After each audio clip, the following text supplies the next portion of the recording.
All right, well, good evening, everyone, and welcome to the regular meeting of council of August 2nd. It being exactly 7 p.m., I'll call the meeting to order. And council, any concerns with the agenda? Any declarations of conflict? Not, a motion to adopt as presented and seconded, all in favor? Motion carries.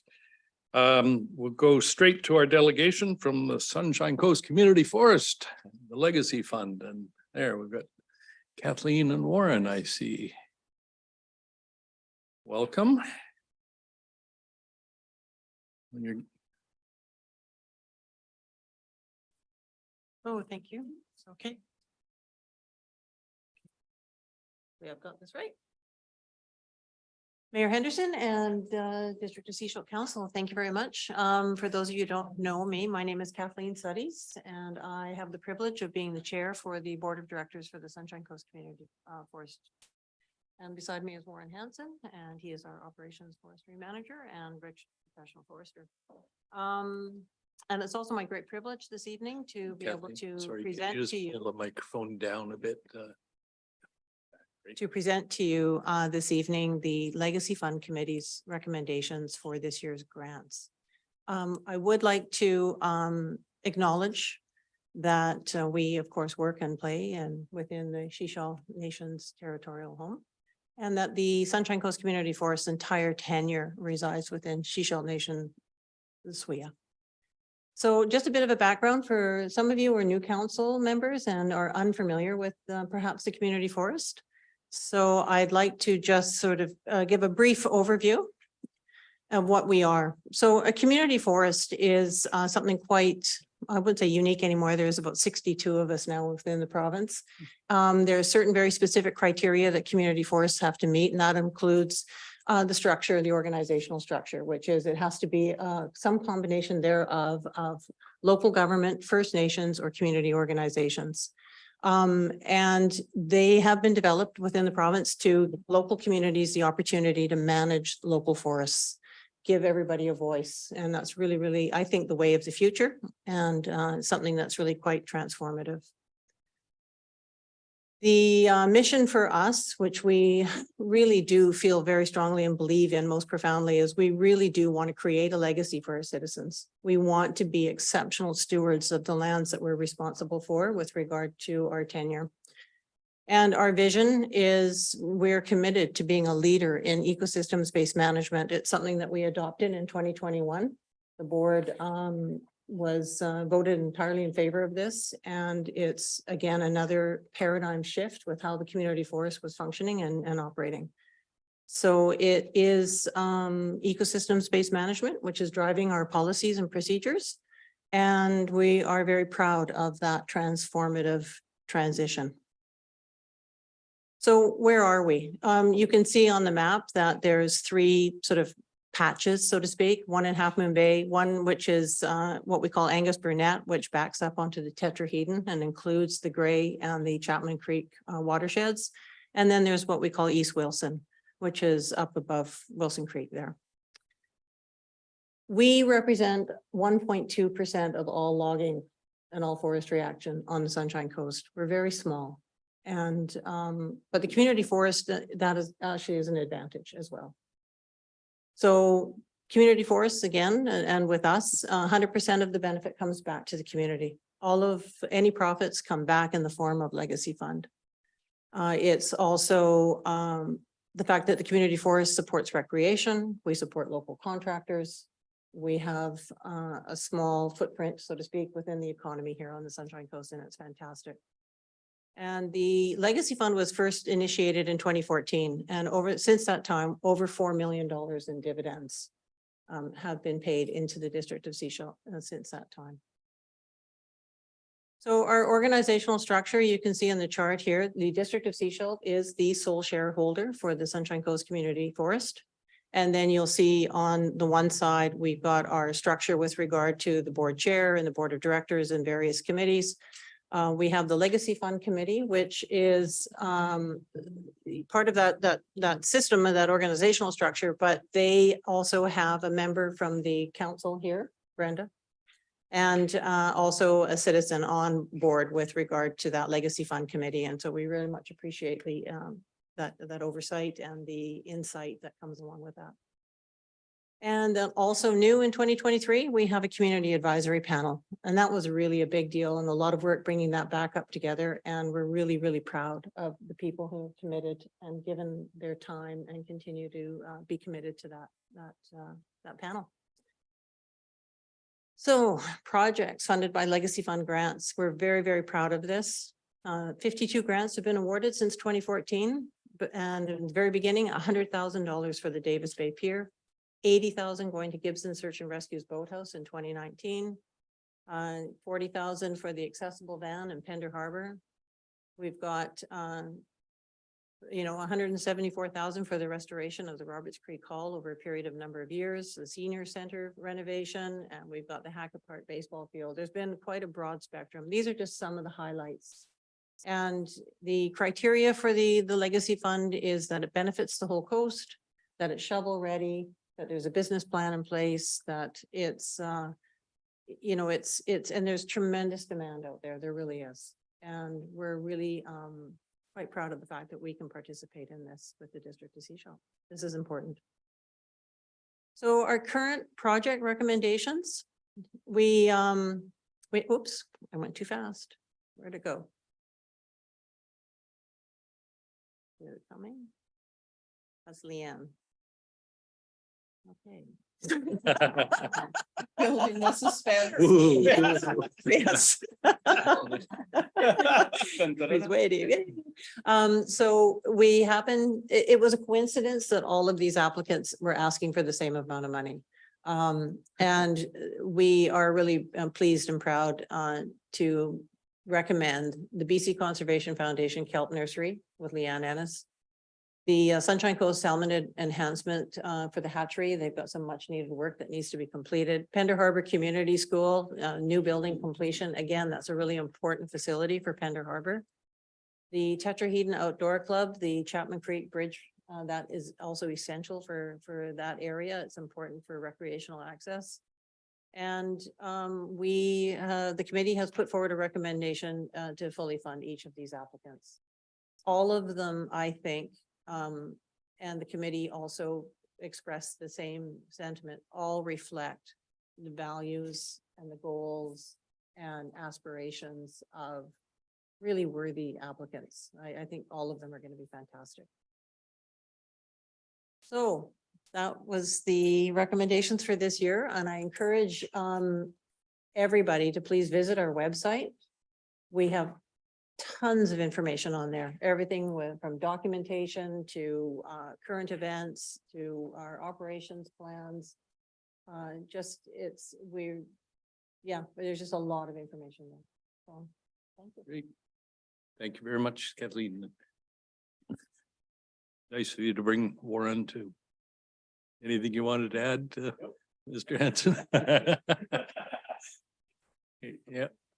Very good. It's okay. He's buying me dinner after. Council, we've received all the applications and the details. Are there any points of clarification, specific questions about them? Councillor McLaughlin. Yes, thank you through the chair. I was just wondering, you mentioned that the Tetrahedron Outdoor Club the area is used by thousands of people a year. So I was wondering how that is. There's apparently 4 cabins. So I guess you have a lot of day hikers and people that bring their tents or whatever. That would probably be a question for the Tetrahedron Outdoor Group themselves. But I do understand, from speaking with their representatives, it's an incredibly popular destination and especially in the winter as well. And so access to this area is really key and critical to the park and to for people to enjoy the outdoors. It's amazing backyard that we have. So, yeah. Thanks. Thank you. Councillor Inkster, share the microphone. Yeah, apparently. It's pretty clear, this report and all the decision making that went into it and then where the money came from, the hard work of the people that did the work with, including Warren at the guiding that. So I certainly appreciate that. I just want to as if I get an opportunity to thank all the volunteers on your board and the people that work with you, because it's there's no remuneration for it as far as I remember. So it's a lot of volunteer work, and sometimes it's a lot of reading, and or maybe all the time it's a lot of reading, and sometimes you get flack from the community. But you still get up and wipe all that flack off and make some good decisions. So I just wanted to recognize you and thank you for doing that. And the eco-based focus was something that we talked about a number of years ago, but it was how do you mix it with harvesting? So I'm glad to see. Anything on these 4 applications? No, they're good. They're good. They're good decisions. The only thing I would ask though too is there any thoughts from you, Warren, about just because they're in front of us Mhm. and we don't get to see them much, any thoughts about interface fires? Do you have any thoughts about that? You or both of you, it'd be great to hear from you and. Okay, thank you. Yeah. Yeah. Is that okay? So we have initiated a group, Frontera, to help us with wildfire risk reduction planning. So we wanted to identify the interface, the risk reduction. The SCRD has done a really great job with the other side, with the interface and looking at vulnerable communities that in case of fire that, how can we mitigate a fire? And as people are seeing, or Soyuz and, the interior communities are really suffering right now. So we've been looking at that, and we're initiating that this fall, and then we should have a report by the end of the year. That'll be integrated into our operational plans, and then applications for additional wildfire risk reduction funding that's available from the province. So we look forward to, applying for those fundings. And there's also on the website, there's a brief introduction to Frontera and the 3 phases of the project that we've initiated. So it's a great 5,000 foot look at what's sort of coming our way as far as that research and that help. Very good. Thank you. With your microphone. Problem. I'm just throwing this out there to this council, and I'm going to mention it to Warren in the group, is because the fire departments are responsible for fighting the fires with forestry when it happens. One of the concerns I heard and equipment's needed is structure protection equipment. And for our community, if in case we have a forest fire and we need to structurally protect, because the fire department won't necessarily be doing that, the forest fire service, they'll be out there fighting the fire. So I'm wondering if you guys have given any thought to funding any of that equipment. It's maybe outside your purview, but you have the money sometimes within your budget, and we're trying to protect not only our community, but your resource. So I think it's really important to consider that. Thanks. Yeah, we've donated, and they have a structure protection unit here in the with Trevor Pike and his group. Everyone on the coast from the fire departments have been trained on it, so it can be deployed at where it needs to be deployed. There's identified another need for us at an additional one, but we haven't approached that as the board and whatnot, but we'll take it back to our board and look at it. Yeah, Yeah. absolutely. Good, thank you. Councillor Bell, to prove I have whatever that peripheral vision. Thank you. Through the chair, I'd like to say thank you so much for the presentation. And I do know it's a lot of work to go through these applications, and there is a great need. As you've identified, that it is something that you haven't seen because of the great demand, because they were outside of the criteria. That's really interesting. Yeah. Something you first experienced this time around, I'm sure. We've also created a system as well too with a letter of intent, which also helps applications because it will help right at the onset before people do their budgets, do their business plan, do all of that. That is a process of helping them determine whether or not they qualify. Oh. And so that. Yeah, that's excellent. Great. Thank you for that. It is very important, as you say, in terms of the planning. I'd like to make a motion, if I may. Okay, but this is just before us for, Oh, this is just for our information, but I motion I support. you want, go ahead, please.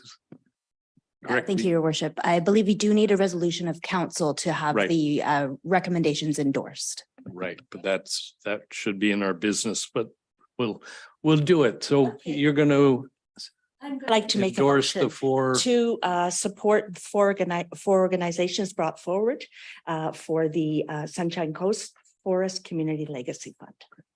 I see a seconder, and that's to endorse, I think is the proper term. Yeah, Yes. so you're okay. All right, any discussion? All in favor? Carried. Thank you, and thank you guys for all you do. Yeah, yeah, great.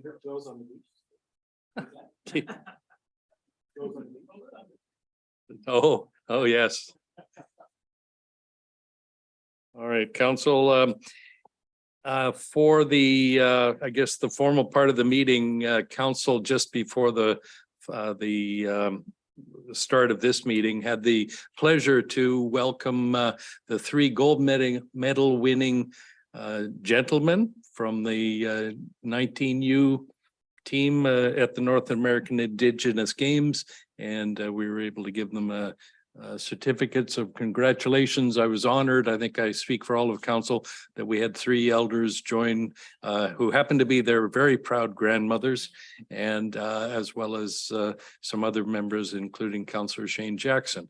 So it was great to celebrate their win, because it's a win for all of Seashelt. And so that was a bit of fun just before the formal meeting. Council will move on to 5.1, the Housing Accelerator Fund Action Plan, and I think we get to turn it over to Mr. Allen for a brief commentary. Great. Thank you, your worship. This was in front of council at committee this spring in May, and we are gearing up towards making an application. And so I have a brief presentation for you this evening, which I will share with Sam Lahey from Urban Systems. We've retained Urban Systems to help us strategize, pull together information, and make the best application possible. Urban Systems is working with the town of Gibsons, as well as housing advocates on the coast here. And we really felt it was a good synergy to put together an application as such. I may introduce also Kelly Foley, our regional housing coordinator, is here in the gallery, along with Colin Stansfield, who perhaps cannot be limited to one hat in particular, wears many, and they may be here certainly to listen, but if there are any particulars relating housing of certain sectors, they may be of assistance. And so I'm noting that I'm volunteering them without double checking, but thought that we have a bevy of experts here that can assist me in presenting this and making a successful application to CMHC for the Housing Accelerator Fund. And noting I'm now slightly rusty and out of practice with screen sharing, but I'll pull up the presentation here real quick. Pretty good for Rusty. Yeah, not bad. Hey, it's been a few months, I think. Okay, so Housing Accelerator Fund, it is due August 18th. So we are rapidly gearing up and hoping to make an application. As part of the application package, we require council resolution, acknowledgement of support, and endorsement to proceed. There is no prescripted wording for a resolution, but seeking endorsement from council this evening. We'll go through the particulars of the Housing Accelerator Fund, also known as HAF, and get into some of the details of our proposed action plan, as well as targets. And I'll do a few slides and then pass over to Sam in a moment. And so we'll provide a summary. We're going to go through these particular items, noting the targets and how we derived it and so forth. And so what is the plan?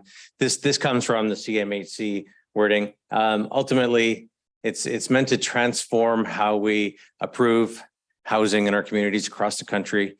It speed up approvals and business building processes where possible. The development of complete communities, affordable, inclusive, equitable, and diverse communities, as well as development of low carbon and climate resilient communities. Now, I attended a couple of workshops last week. One was geared towards planners within the province, and the other one was actually a call from CMHC reps directly to me and Mr. Hall, where we were able to ask questions and so forth. And really, it's a 3-year program. The funding comes in 4 pieces, 25% right away, as well as 25% per year through the process.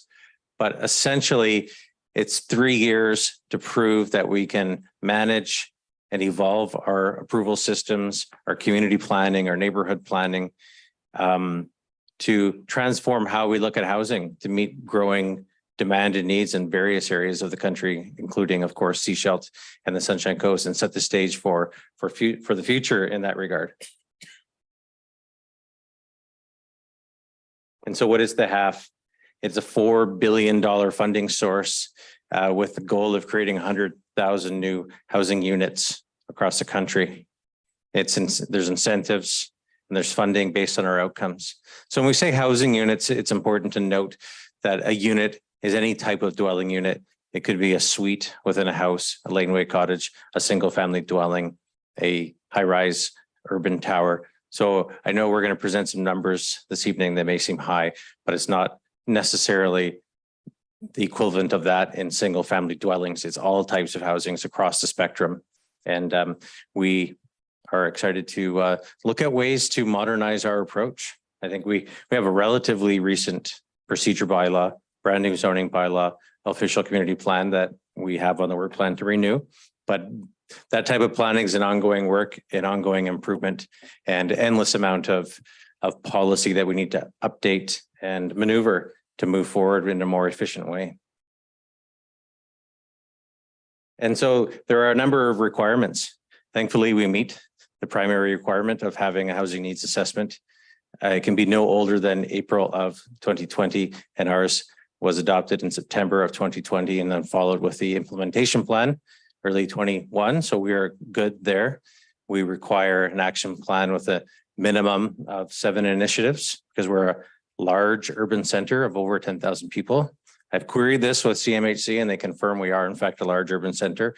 We are, in their opinion, a good application comes with aggressive and realistic targets, and we're neither at an advantage nor a disadvantage competing against truly large urban centers being at just over the threshold.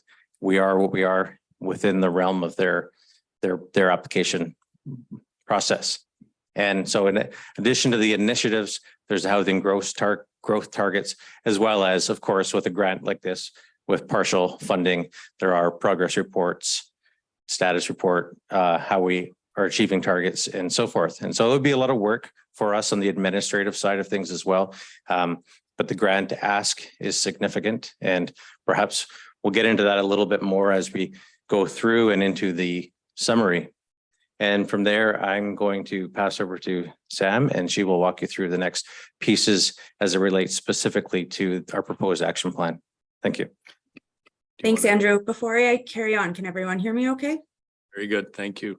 Great. Okay. So through consultation with staff, we have identified the following 7 initiatives to increase housing supply in the district of Sechelt. These 7 initiatives will form the action plan that is to be submitted with the HAF application. And I can provide a quick overview on what is proposed within each initiative. So number 1 is to develop a missing middle housing program. This will expand opportunities for diverse ranges of missing middle housing, such as secondary suites, townhomes, multifamily developments. Initiative number 2 is to review and update development finance tools. So this will entail a comprehensive look at the district's finance tools, such as density boning, perhaps expanding or revisiting the current program, and looking at DCCs, so the ability to waive or reduce for affordable housing projects. And just want to note that this would supplement the ongoing DCC update that we know has just been initiated. Number 3 is to update and align the policy framework to eliminate existing policy deficit.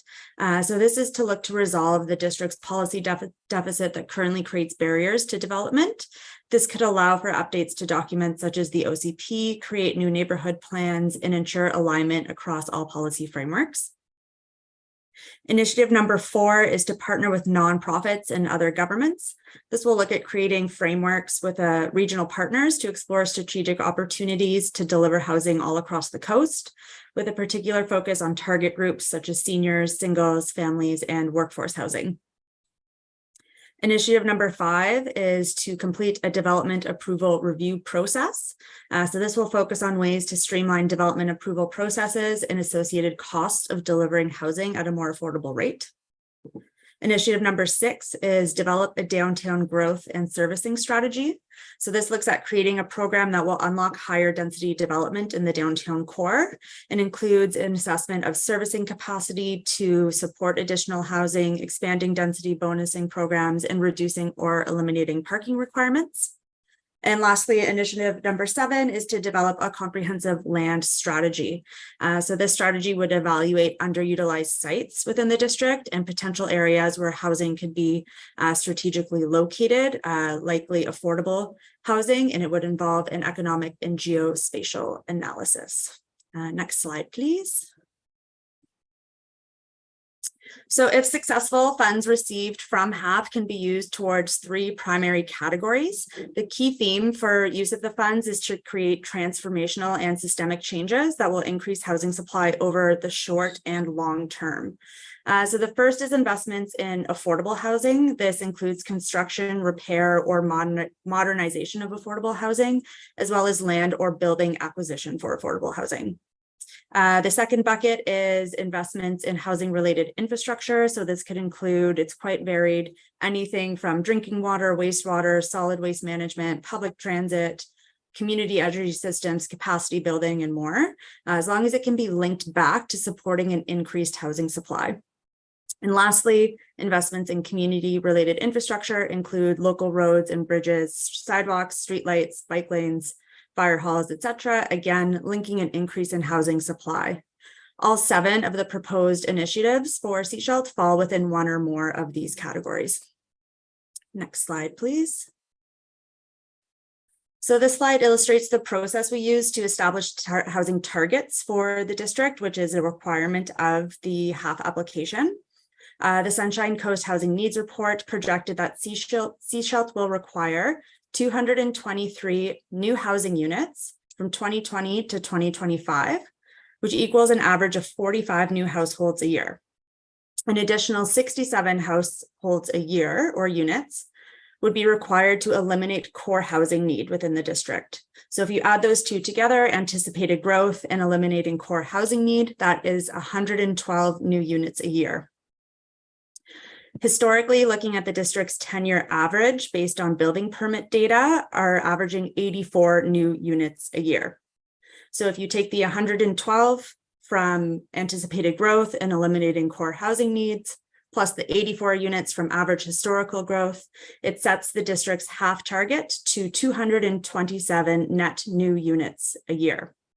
It's anticipated that this increase in annual units coming online could support new rental stock in the community, provide ownership options for more residents by providing missing middle housing forms, and also result in more efficient and effective development approval processes.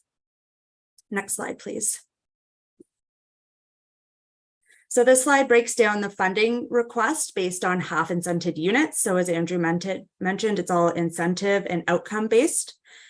So the application target of 227 units a year is an annual net increase of 143 units per year over the existing projections.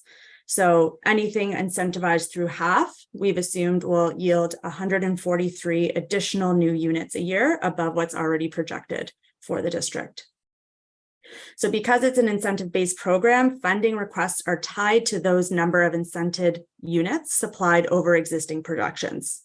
So over the 3-year period, projecting out that 143 units a year, we've targeted that 433 net new units will be incented through HAF. Each HAF incented unit equates to $20,000 in funding, yielding a base fund amount of $8.6 million.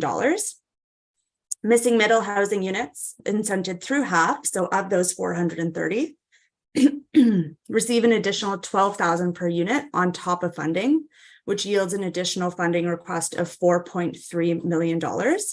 And together this yields a total funding request of $12.95 million through the HALF funding program over the 3 years to accommodate the targeted 430 net new units. I'll pass it back to Andrew at this point to wrap up, and I'm happy to answer any questions following the presentation. I know I just threw a lot of numbers at everybody, so happy to go through them again if there's any questions. Thank you. Thank you very much, Ms. Leahy. Mr. Allen? Oh, look at that. Yes, thank you, Your Worship. And these are, of course, images that folks may recognize that have been underway either for 3 or 4 years or brand new or just emerging. And so I recognize that both the targets at the dollar value might be striking, might be high. Advice from CMHC was to be aspirational, aggressive, if you will, but be realistic. And so those numbers are based on numbers that are in our pipeline that we can tie back to facts and say, this is what we're looking at. We don't know for sure if all developments will go through, even by choice of owner, let alone a choice of council, but that's what we have in the pipeline. There's other external factors, of course, interest rates and availability of funds to build $30 million projects. We recognize that there's a whole lot of this that is beyond our control, but we're trying to show what we have, show what we can do, and evolve and modernize our approach to housing and catch up. As you can see, the deficit of housing is growing each year, not just in all sectors, but primarily rentals and that affordable end of the housing market. And so we're pleased to present this. It's going to be a transformational grant across the country, modernizing land use approvals and developments. All 3 sectors of government will be involved in this transformation, and this is really the leading edge of that. And can also note that the funding can also be used during this 3-year period for staffing and or consultant assistance. At present, having 1 member of staff doing servicing agreements for all developments is not enough, and certainly will not be enough moving forward. And so there are ways of looking at that to temporarily ease those measures and that gap with some of the funding that is received. And so to summarize, the $12.95 million will be our ask. We don't yet know what we will receive. I did ask the question, are we likely to receive all, nothing, or somewhere in between? And admittedly, that was a difficult question with no clear answer at this juncture, but they will be looking at each submission, examining them on their merits and making a decision. We expect the decision to come likely October or November, with the first immediate funding shortly thereafter, before the end of this year, coinciding, of course, with budget cycle and work plans and business cases and so forth. So lots of work ahead of us. And Mr. Pearson, who you folks met yesterday, our new senior policy planner, will be diving into this, and we're creating a work plan for the entire organization, the division, and for himself to navigate our way through, assuming we do in fact receive some funding. So I Very turn good. it to you now. Thank you. Thank you. Thank you. Council, just before I take questions, and just a reminder, this is before us to endorse an application to apply to the fund. And the second one is to endorse a projected housing growth target of 227 units. So we're not here to approve a formal document. I think, it's at this stage, you got a lot of work between now and I guess August 15th. Right. Okay, I'll take questions. Councillor Bell. Yes, through the chair. This is just around the missing middle piece. I know that we're likely fairly familiar with what that is, but just the terminology, what does that mean? And just help people understand a little bit what missing middle means. Thank you. Great question. Certainly a question that way I pose to our contacts at the CMHC as well. Missing middle in this case is essentially any type of multi-unit housing, 4 stories or less. And so there's always going to be that question, that boundary of what does that mean and why? And I cited the example of the Ebbtide rentals that we're keenly waiting to issue a building permit on. It's 5 stories, and those are a lot of single bedroom bachelor suite type, but is not missing middle because it's 5 stories, so it's more urban. Whereas a duplex, triplex townhouse with a panoramic view that might sell for a larger sum would be missing middle. And the CMHC acknowledged that there's going to be this uncertainty somewhere. And I liken it to when somebody calls and asks what their zoning is and they find out they're in the R1 zone, but their neighbor's in the R2 zone. And why are they in the R2 zone? But there's always a boundary somewhere, right? And so basically missing middle in this regard, to simplify, shorter answer is multi-unit housing. Okay, thank you. Mm. And I have one follow-up question. I know that in the housing impact study, there's some incredible data there. And there's one in particular that, and I'm not sure, Kelly, you probably know that study like the back of your hand. But there was one in particular I remember around some statistics around kind of a ratio between the missing middle and seniors and where we would be in terms of if we don't have the missing middle housing. Do you have those handy or To me, could you? Yeah, I would Okay. like you to speak to that. no, Yes. no, we need you to Yeah, turn the mic. Thank you. Yes, the big. Apparently not. It's always easy until it's not.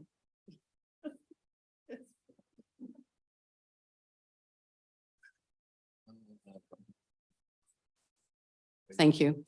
So I think what you're talking about, Donna, is I guess there's two challenges. One is that we have a very high percentage of seniors in the community. Right now it's around 33%. But the bigger demographic is that number is, in terms of our growth rate, is expected to take up 90% of the growth rate of the Sunshine Coast over the next 5 years. So when you look at that in terms of labor participation rate, that's another stat, which looks at the percentage of people in our community that are over 15 and are actually working. The Sunshine Coast has a very, very low participation rate. I think it's 53%. I've got all these stats in my head now. Really the challenge is that we need to look at this growth rate, and we need to look at that growth rate in the context of turning it into increasing the labor participation rate. And if we were to do that and increase the growth rate in a way that 63% of it was labor or workforce, we would need to create 1,200 new units of workforce housing just to be able to turn the ship around. Did I explain that that's- well? Yeah. And Okay, that's for the coast. yes. Yeah, yeah. Okay, Very good. Thanks. you're welcome. Appreciate that, Ms. Foley. Okay, other questions? Councillor Rowe. Oh, your hand. Thank you.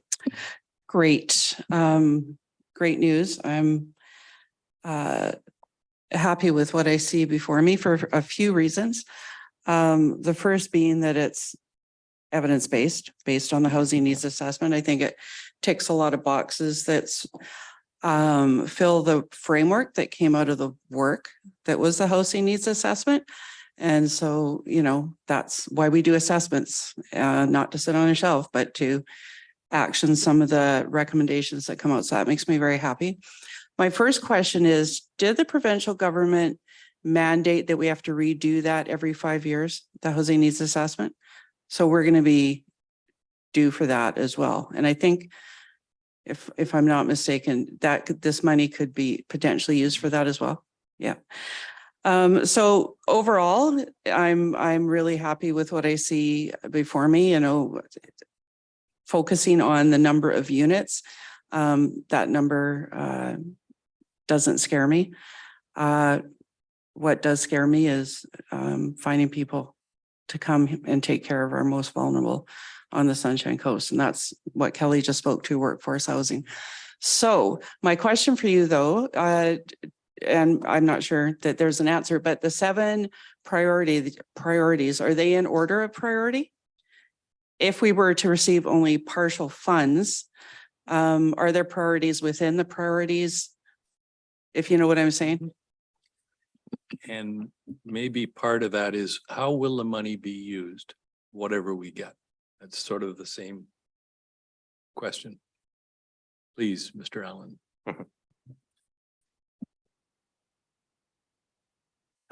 Thank you. The 7 action items are not explicitly in that order, although one could argue that developing a missing middle program noted as the first one could be deemed as the priority.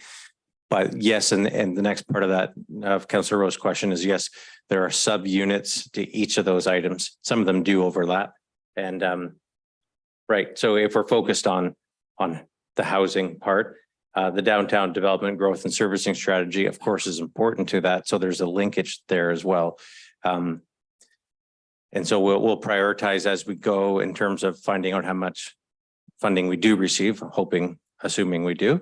And to your worship, to your question, I think that will require us to take stock when we do find out how much money we receive, how to go forward. We'll be presenting project plans, work plans, and we'll be pleased to report back to council later this year with some more information and seeking direction.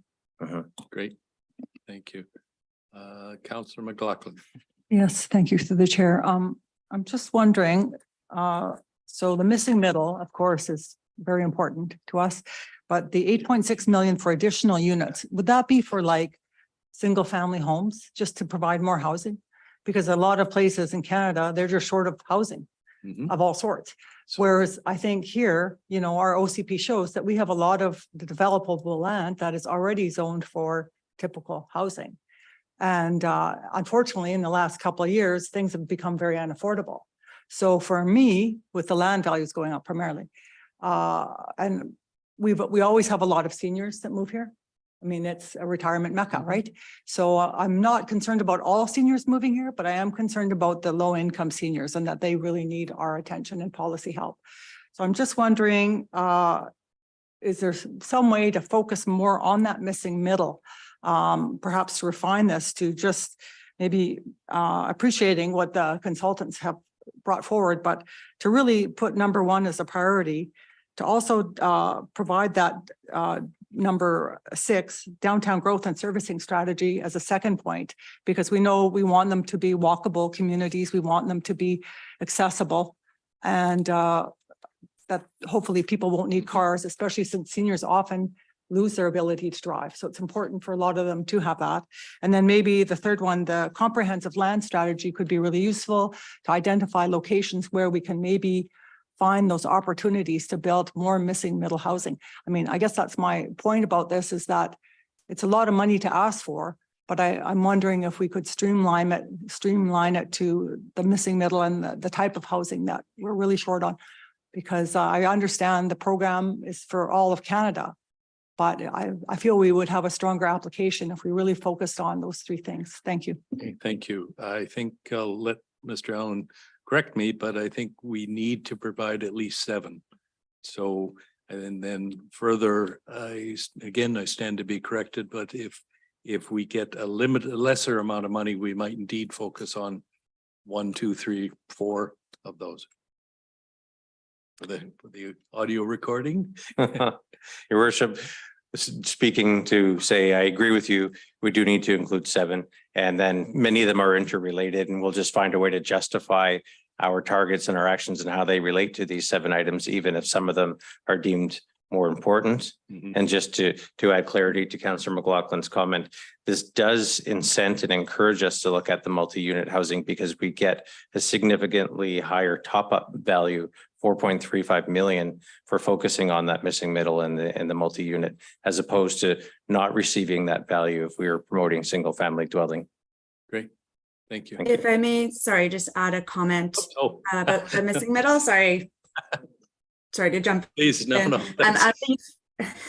Of the 430 units that are being targeted through the application, I just want to note that over 350 of them are geared towards that missing middle. So it is a large component of what's being focused on in the application. And within that 430, there are single family units as well. So it's the whole range.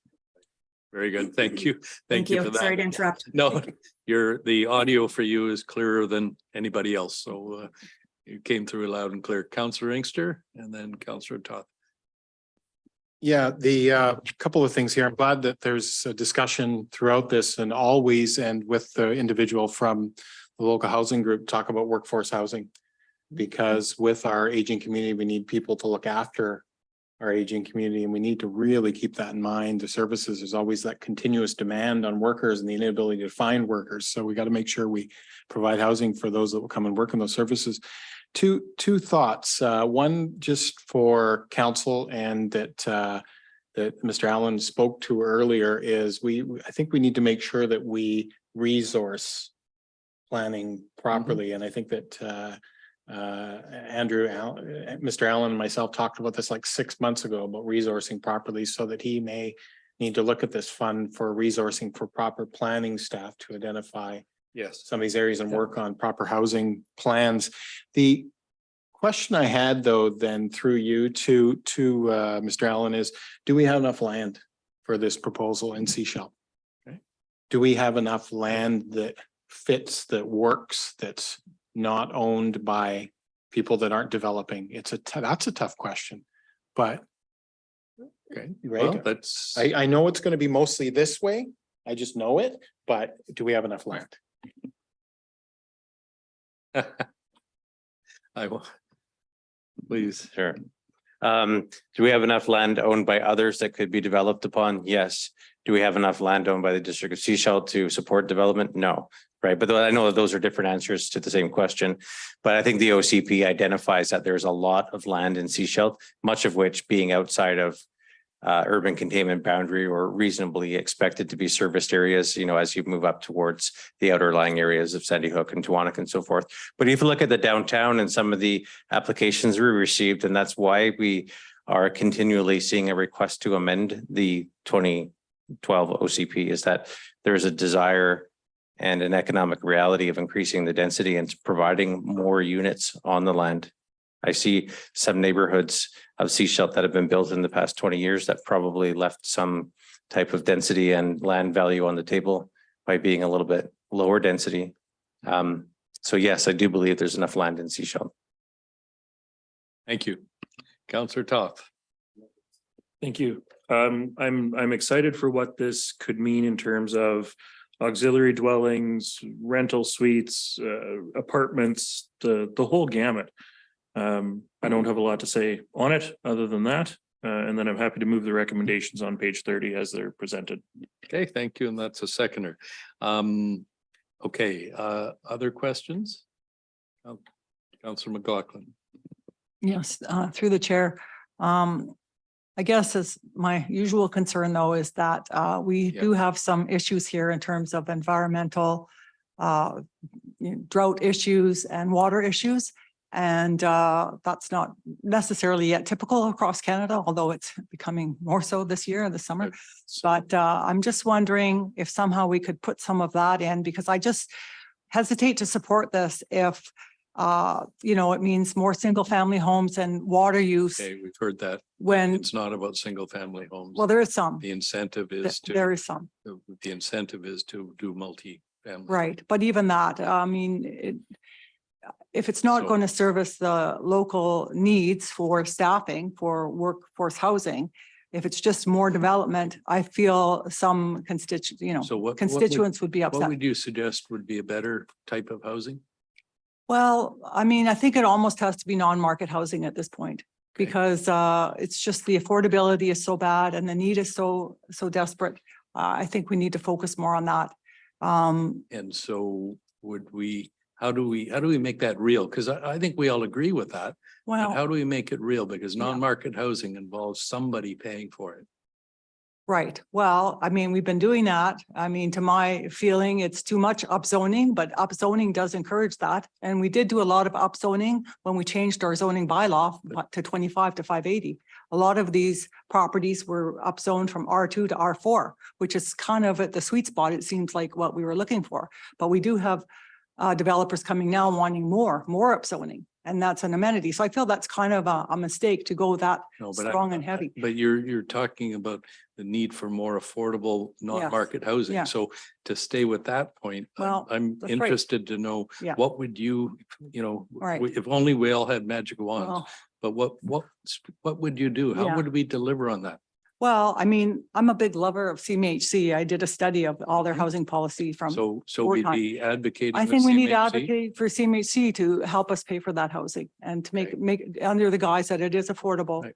And it is highly subsidized for those that need housing because it's Yeah. just got to that Okay. point, unfortunately. No, that's Thank you. fine. I think thanks for answering that because I think that's the essence that we do need to pay for these things somehow. So if it's CMHC or Santa Claus, somebody is going to have to pay. You're okay? Okay, I want to my comment to this is it's great to get the systems improved and get the funding to incentivize us to make things easy. We're going to need the business community, the builders, the real world side of it to actually have the resources. So ironically, I think the first missing housing we're going to need is to hire or attract people to come and build the rest of the houses.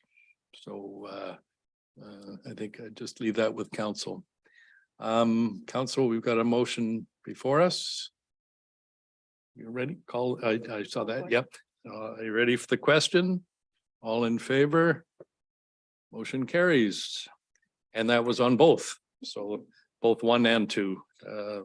So great. Thank you, council. Thank you, Ms. Foley and Sam, sorry. That's okay. Thank you, everybody. Have a good evening. Yeah. Don't correct the chair too often. Great. Okay. You're up now. You behave. So we'll go council to item 5.2. And this is the Community Safety Select Committee update. Compliments of, I believe, Councillor Rowe and Ms. Roberts. Just Ms. Rowe, Councillor Rowe. Thank you, Your Worship. This is essentially the verbal report that I gave during my council report a couple of weeks ago with regards to our first couple of meetings with the Community Safety Select Committee. I've got nothing. We haven't met since I gave that report. We meet on the 14th.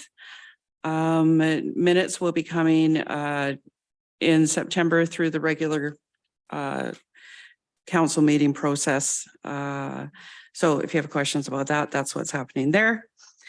Otherwise, we've just been laying the framework, working on a work plan. Everybody's got some homework that they've gone away and that we're communicating to each other through the work plan. And we will present that at the end of September. Happy to take any questions. Great. Councillor Bell. Through the chair, through to Councillor Yes, Rowe. literally through the chair. Do you have a sense when we might be getting the report? Will it be from, what are they called? From the consultants. Consulting, do you think we'll have it by September? Ms. Roberts, Yes. I think she's been in contact Oh, with them. good. Yeah. We had to, we had to release additional funding to finish the report. And so that happened. And I believe he had some vacation. So I imagine the next couple of weeks we'll have something. Thank you. Thank you. Okay. So that's before us for, I guess, really for information. Wow, we haven't been receiving reports as our process.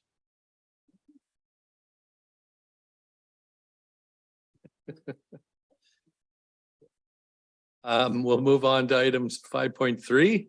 And now I'll say this is from Councillor Rowe and Ms. Roberts. Actually, it's just me. It's It might be me and the corporate officer. So this, first of all, I want to give a shout out to Katie Clogg and the Community Resource Center because they actually cued me to the fact that this program was expanding. So this PACT program, which is stands for Peer Assisted Care Team, is something that Councillor Bell and I, and perhaps everyone else that was at AVICC stopped at the booth, but Councillor Bell and I were together, spent quite some time talking with the group. there. And the definition, if you don't have an agenda in front of you, is a community-led, client-centered, trauma-informed response centered on the mental health and well-being of the affected individual, their family, and their community. So what it does, it works with the 911 system, and calls that are mental health related get diverted to this specialized team. And they've started in 3 larger cities in the province, and now they're expanding. And we have the opportunity to, anybody can nominate their community to be considered. And then there's a very rigorous process where they come to the community, they investigate the community. Is there a service provider that would take it on? Like all the things. So this is by no means a way of saying that the district of Sechelt is going to undertake providing mental health support. This is to nominate our community to have us be considered. And we do meet the criteria. The 2 areas that they are really looking at is the north and the interior. But the 3rd criteria will be communities that can show that there's a higher than average need. And we know we have some data that says we have a higher than average need in that area with mental health, with calls that are related to mental health. So I am bringing this forward when like I said, Katie sent it to me, and I just thought this is really, really a valuable program that I think we should put our name, nominate our community for. And even if we're not selected, that's just this time. If it continues to succeed, there's always the next time. And I think it's good to get our name out there because there's a massive need in the area of mental health support for residents. So I bring it before you today for that reason. Would you like to move Yeah. the recommendation? Oh, well, I'll move the recommendation Okay. one. And Yeah. I'll second it. Okay, and Yeah. speak to it? Yeah. I'm glad to see this come forward. We're hearing about this a lot in the news right now, this peer support program. And I think it's really important I think we got some good data for our community. And I think 8 months ago when I was first elected, I think council might have heard me say, we need to talk to the ministry about funding, need to talk to ministry, health ministry, whatever ministry, MCFD, anybody that can fund us, go to the minister, ask for money. And this is the kind of thing that I was wanting the money to be for, was to provide some sort of support to law enforcement when they're dealing with some of these issues. So I'm certainly loving to second this. Great, thank you. I just point out one more thing. I'm not sure if you've been around me, you've heard me talk about it, but one of the things that the program like this does is divert calls away from the RCMP. And it keeps, if the discussion can happen in the person's home and it keeps them out of the emergency room, that's number one. First of all, keeps them out of the emergency room, which is the best thing for them in the middle of a mental health crisis. But it also means that an RCMP officer doesn't have to stay with that person in the emergency room until the physician sees them. And I can tell you that can be hours. So we are using a lot of RCMP resources for that purpose, and there's no way around it. It's just the way it is. But a program like this is multifaceted in the way it could support those first responders and other people that need them in our community. Councillor McLaughlin. Yes, thank you through the chair. I was just wondering, well, the comment I first had is it will help the RCMP, which is great because they have so much to cover. But I was wondering, why do we have a higher than average need? Just so I can get a feel for what it is about this community. And the second thing is, who fulfills this checklist? Is it the organization itself, or do we fill this out? Thank you. Well, I mean, before you nominate somebody, you sort of look at it and go, yeah, we're that. We're over 10,000 or over 5,000 people. We've got service providers in the community, that sort of thing. But then it's run through I keep saying CMHC now, Canadian Mental Health Association. So they would have a team that would come and do that assessment. And the reason, obviously, I want to put it forward as a municipality as opposed to just Brenda Rowe, citizen of Sechelt, is that with that nomination comes the fact that as a municipality, we support it. And I have to believe that that would have a greater weight. As to why, that'll take a couple liters of wine. But, we have a large population of vulnerable people. We have a large population of vulnerable senior citizens that are isolated. We live in an isolated community. We've had COVID. The government, in all their wisdom, many years ago, closed down Riverview. And we have an opioid crisis. All of those things, and inflation, the cost of groceries. It's, there's no end to it. There's no end to it. Why we have a higher than average calls. We don't have mental health service. Careful, I'm going to get myself fired. We lack in services to provide care to those undergoing mental health crisis. And there's nobody at VCH that would argue that. No, I think that's all very well said, Councillor Rowe. Even if we don't happen to be the worst in the province, the point is we've got a real need. My question, if I may, if we were successful in this and we have all these services, who pays for them? Is that? So the province of BC is funding this through the Canadian Mental Health Association. But this is like the preamble to actually implementing it. Is it? So once we have a bunch of mental health workers, I assume that's being paid by the province. Yeah.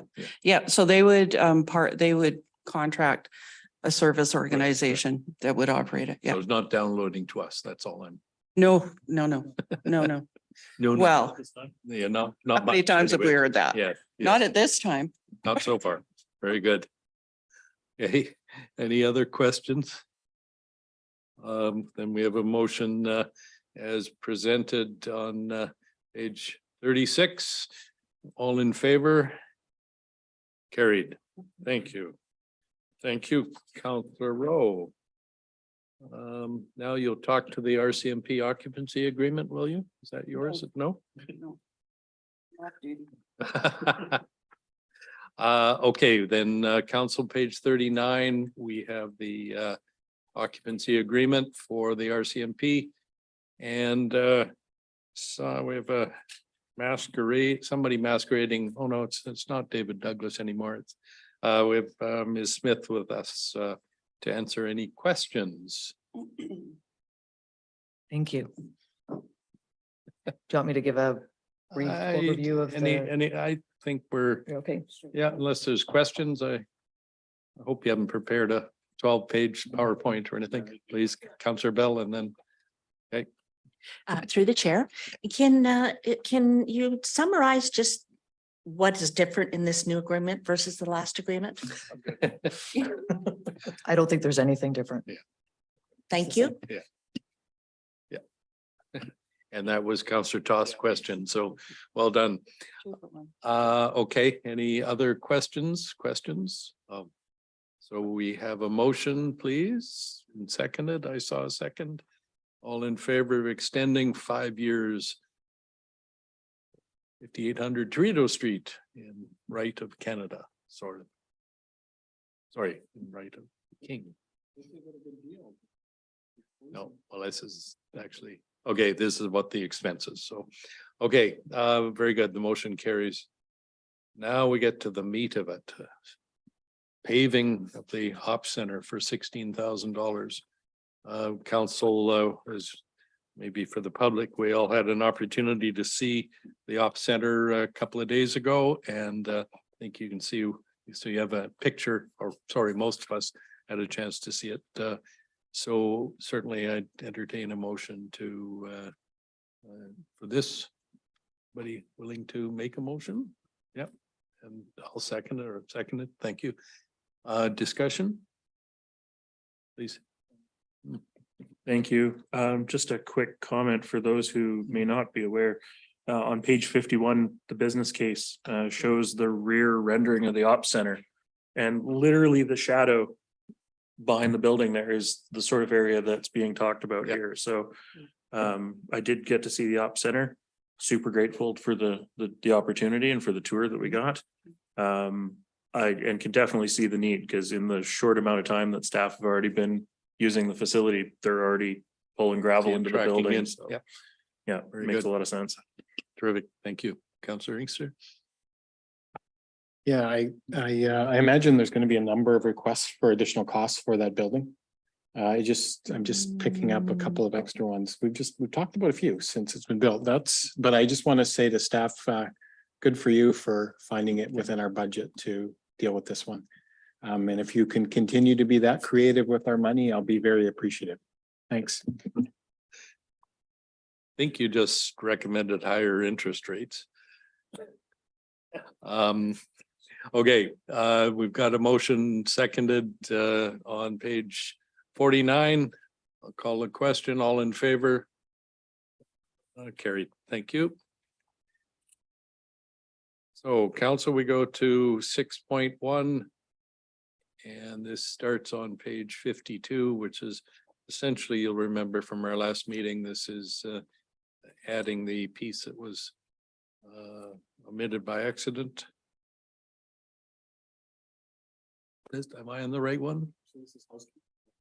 No, this is before us for first reading on that's right, thank you.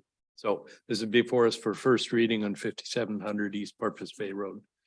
How, council, would you like to proceed?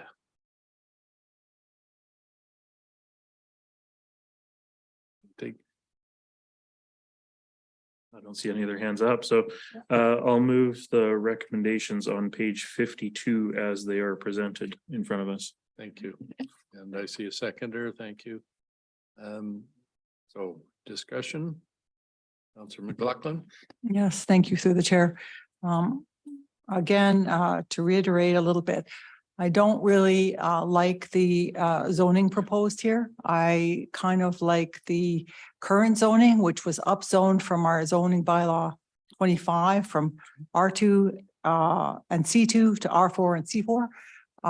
I think the noise at the main intersection there along Wharf with the trucks and the float planes, et cetera, from an urban design point of view is not really a good place to put hopefully some affordable housing, but this kind of housing at this density.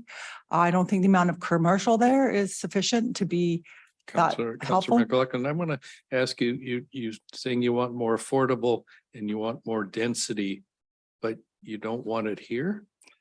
I think this site is just not a good site for that So kind of where- housing, Where would a good site be?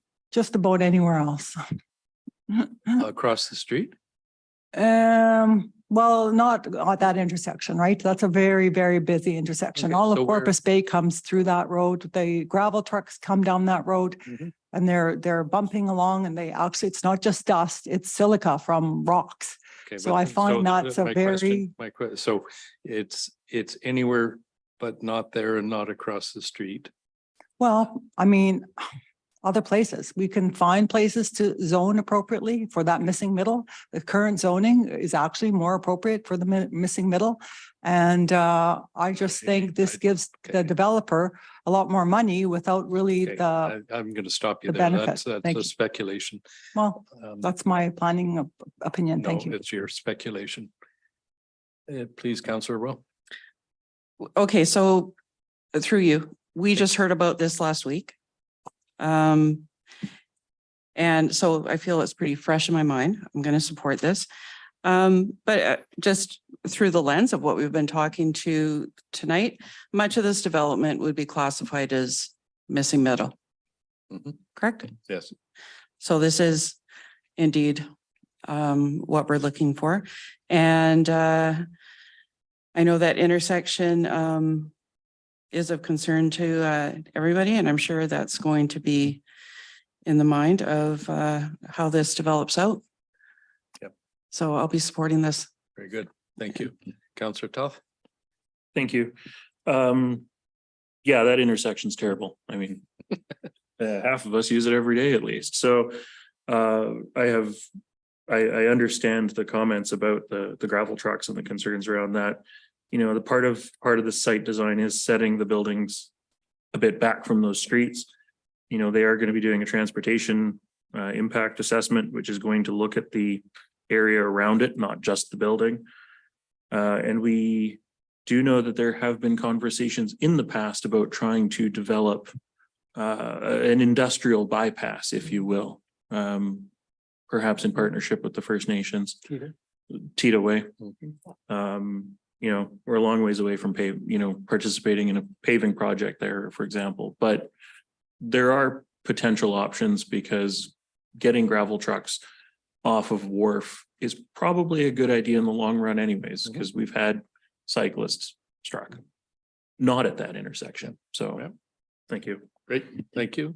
Councillor Inkster. Yeah, thank you. I know a number of years ago, just so council knows, we helped grade Tita Way in order to redirect traffic to fix East Porpoise Bay. The District of Sechelt was involved in a partnership to help grade it to redirect traffic. So there's some possibilities there. This, in reference to this particular piece of land, though, I think that there's 2 lanes each way on Wharf. So the unfortunate part is where it ends in 1 lane each way. But obviously, based on what's going along there with commercial and residential changes over the last number of years, more commercial going along Wharf, and people lived here to see it. And the large apartment buildings happened there. This is sort of a transition to that kind of proposed development. The land as it sits now and as it has sat for the last number of years is large, older lot sizes that's been underutilized. If anybody's been by there and noticed that it's either been not utilized or not rented out. So there's other words we can use it. I'm not going to use them here, but we need to make use of that land. There's a proposal that's come forward to put density at that corner. I'm okay with it. Thanks. Great, thank you. Any other questions? I just, by the way, draw attention, council, that part of this is the transportation impact study. So that would probably, I dare say, bring into some level of clarity to things like Tita Way and other options. There's been discussions, I know, at this table about signalized intersections. I don't happen to personally think that's necessary, but there are options, and I'm sure staff will take a serious look at them. By the way, I should recognize we have Mr. Kobowitz joining us from high in the sky above Sechelt Inlet. Councillor McLaughlin. Yes, thank you through the chair. I mean, I'm not saying this property should never be developed. I'm not saying there shouldn't be any residential here. I just don't, I just think at this time, this particular layout and proposal leaves a lot to be desired. I know we want to get housing built, et cetera, but I think we should be more, I think the residents of Sechelt deserve good urban design and planning, and I think we could do better than this. And there's no reason why we have to rezone at this time. We can do it Okay. later. There's some, Some people think, oh, this is our big opportunity. We have to do it. But well, I think it is an opportunity because somebody has stepped up to say they want to do this. We can't sit and wait for hoping that people will come forth. well, we could So- do some neighborhood design around there, and I think that would be very helpful. Thank you. Councillor Rowe. I think Councillor McLaughlin's opposition is noted. I'd like to call the question. Okay, thank you. Okay, all in favor of the recommendations on page 52 from 1 to 5? All in favor? Okay, opposed. Councillor McLaughlin is opposed. And yes, we will move to 6.1B on page 55, which is to give first reading to the bylaw number 492-34.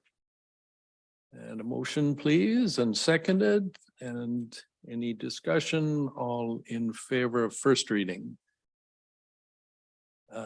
Opposed, Councillor McLaughlin is opposed, the motion carries. And then council, the zoning amendment bylaw 580-07. And again, this is before us for first reading. Thank you, seconded. I'm on page 56.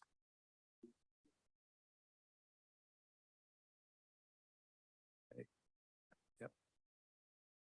Okay, so council, we have, I did get a motion, didn't I? Yes, yeah. Okay. Ready, Counselor Inkster?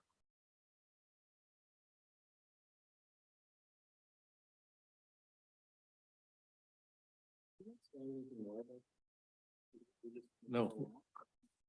Well, we've had a vote on the zoning amendment on the community plan amendment. So if you'd like to speak to the zoning amendment bylaw number 580-07. The discussion that we mentioned earlier. Okay, Mhm. yeah, Recognizing we're at first reading. yeah, that's fine. You know, I've spoken in reference to this and in support of this previously.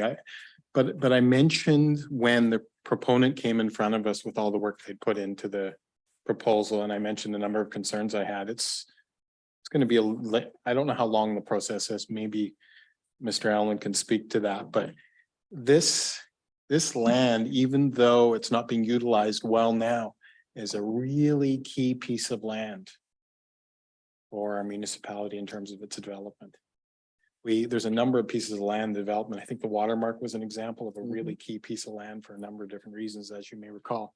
This is another key piece of land, and we need to get our heads around it really clearly, and we need to have within the realm of a process that's fair to the proponent, a thorough discussion on the issue. On that particular piece. It's a really key piece of land, and how they do it and the density and how it looks is really important for Seashell. Okay, thank you. Okay, if there's nothing else, I'll call for first vote on first reading for bylaw 580-07 2023 in respect to 5700 East Porpoise Bay Road. All in favor? Opposed? Councillor McLaughlin is opposed. The motion carries. Council, we move to 6.2A on page 60. And this is the respect to the rezoning for 5535 Shorncliffe. And this is the one where there was getting ahead of myself. So this is before us to give third reading to the OCP amendment bylaw number 492-33. Not moving too fast. Do I get a motion for that? Thank you. Second. And we will, any discussion, Council?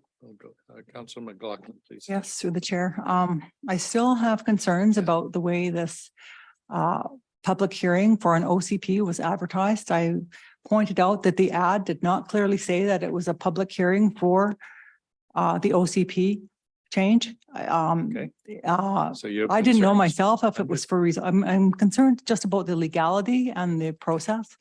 I raised a concern that the mapping was not clear and Yes, so legible. you've raised those concerns, so. Well, I'm just Do you cautioning have that if something we carry on and it's not legally right, I checked the reference in the Local Government Act, and for an OCP amendment, you do need to have a map. It needs to show the streets and you should be able to read it. I'm personally you. Is concerned there anything else? because I talked to people from Councilor Greenport McLaughlin, and they is were there- not able to identify the property and they live do you near have- it. Do you have something else? I was wondering if Greencourt was actually notified technically, if somebody could tell me that. We have Mr. Hall joining us, and Mr. Allen, I mean, Green Court. The referral is, I'm going from memory, is required within 100 meters.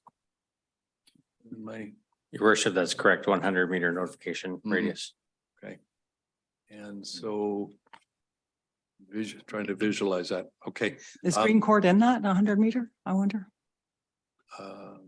I wouldn't want to hazard yeah. It seems to me it is. And also as part of the Local Government Act, all tenants that live at Greencourt should be notified as well. And as far as I know, none of those tenants were notified. And so they did not know about the hearing. They did not get a chance to speak to it. So that also concerns me, just process wise.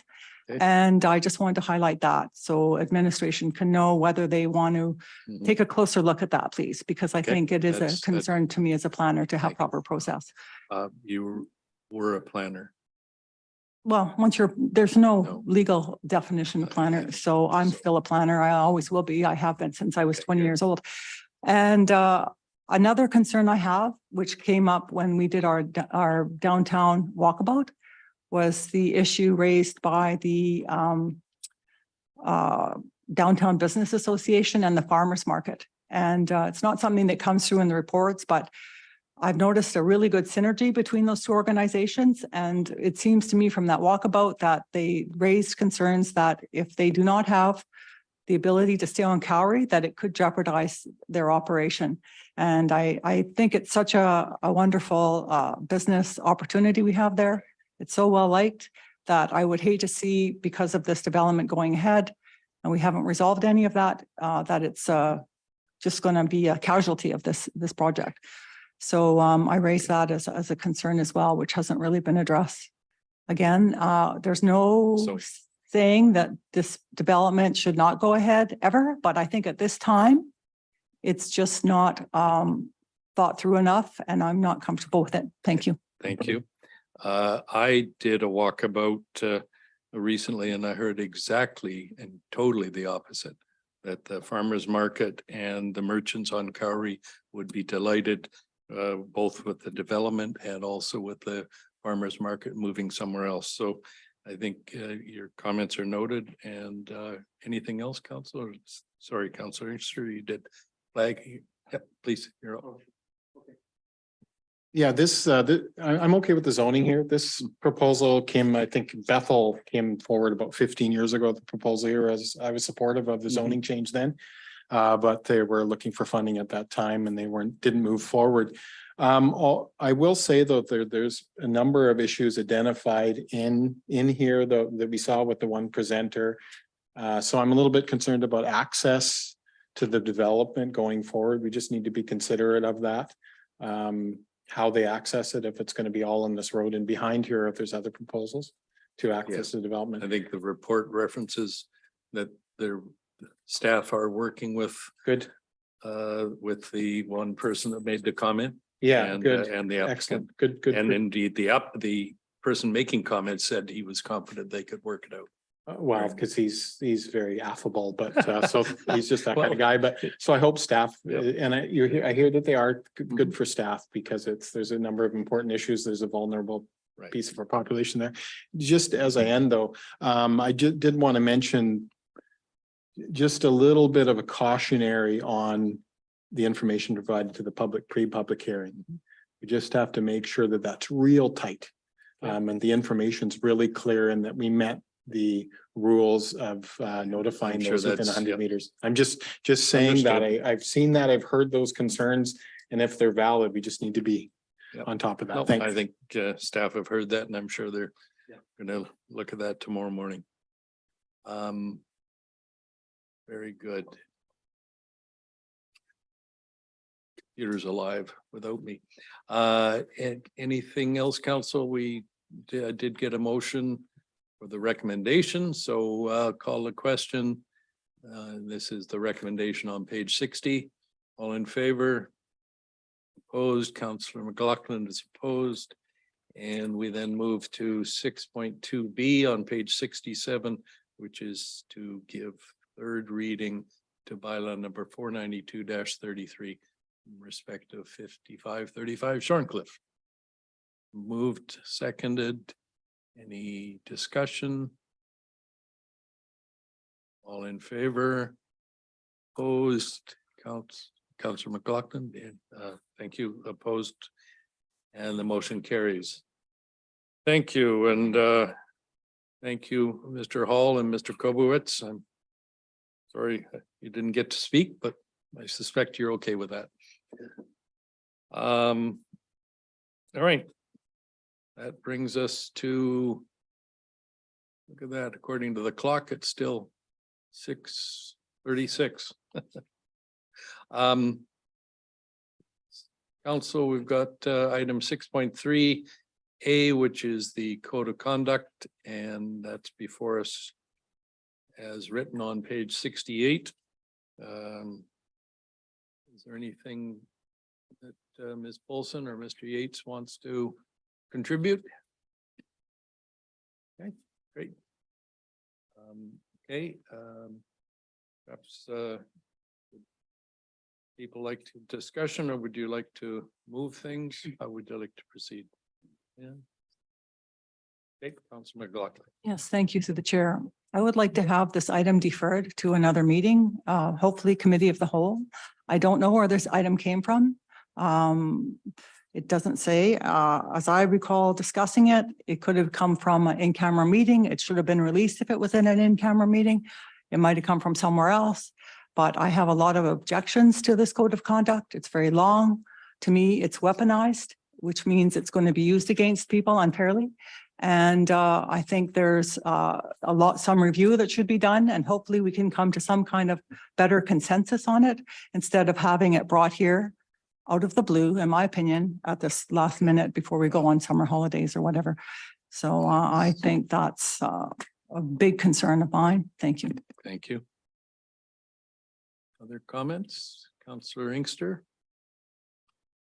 Just, we talked about this code of conduct over a number of months. It's been referenced, and there was I'm not sure what there was a deadline. Did we not hear that? What was the deadline just a loose deadline and just you should have this? Because if in fact it just, we can, Yeah, okay, when's well, the let's- deadline, yeah, right? Yeah, yeah. Ms. Folsom, do you want to, if you've got a working microphone?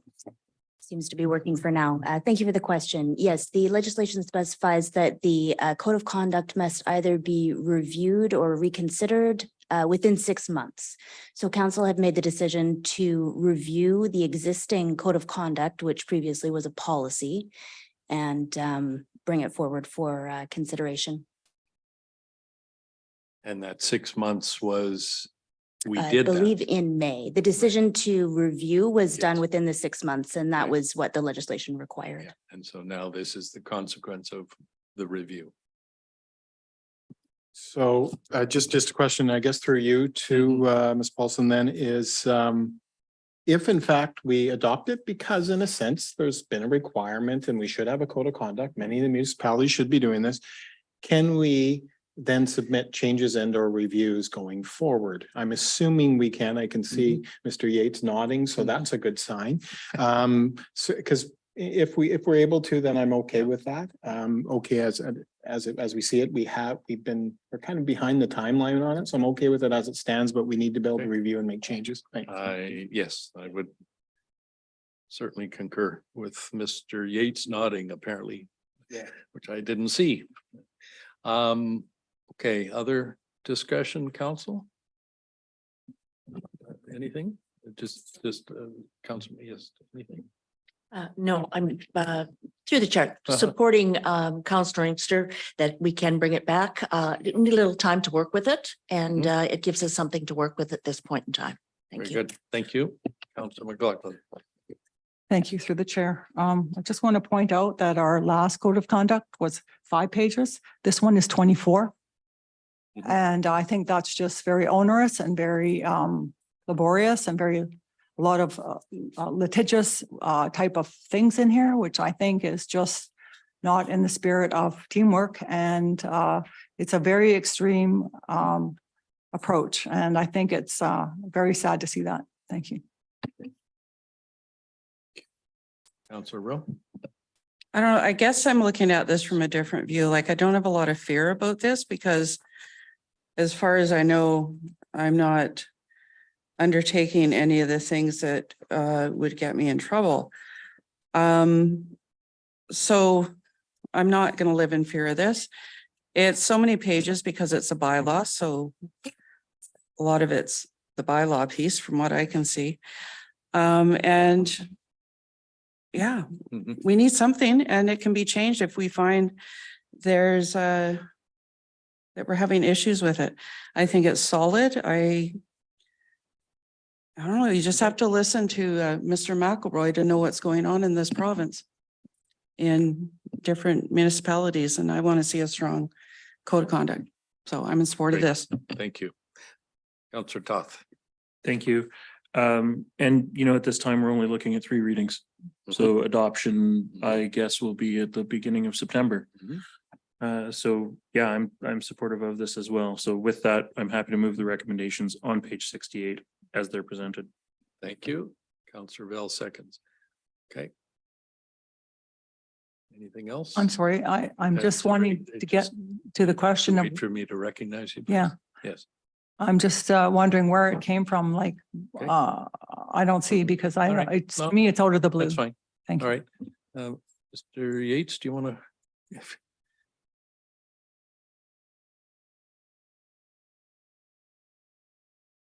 Thank you, Your Worship. After earlier discussions with council in various meetings, we were directed to seek some legal advice and get some legal help. We sought out one of the top lawyers in the province dealing with codes of conduct.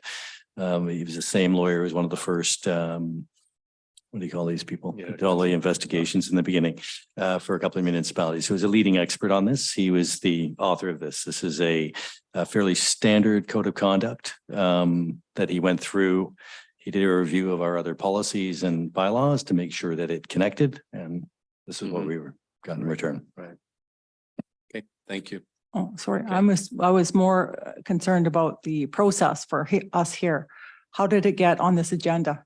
Did you and the Excuse me. CAO and the mayor? Talk to me. Yeah, did you decide to put it on the agenda? Yes, With, even though it was not passed from any other committee or anything? we've talked about this at great length, and in my view, this. Well, at we've what taken meetings have we expert discussed advice. it at great length? I'd like to know because I didn't attend a meeting where it was decided that this would come and be No, no. released This to is- be at is this meeting. Before you, this is before us now as a new document, which we all received on Friday to review.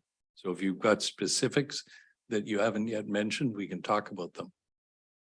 Well, I just think it should No, come from if you've somewhere. got specific, it did come from somewhere. Where? Mr. Yates has explained that.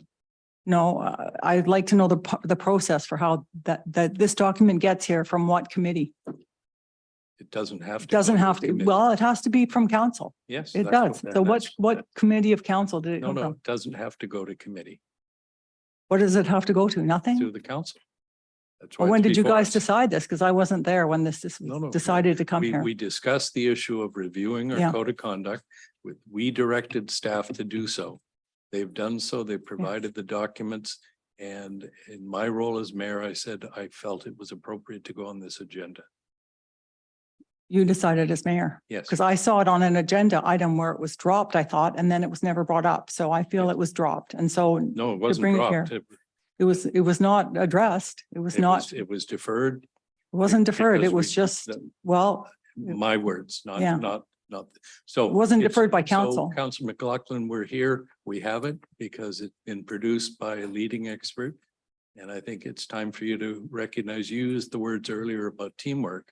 This is a situation where we have a group of experts. We have a great staff that are working hard to put this stuff in front of us to get things done.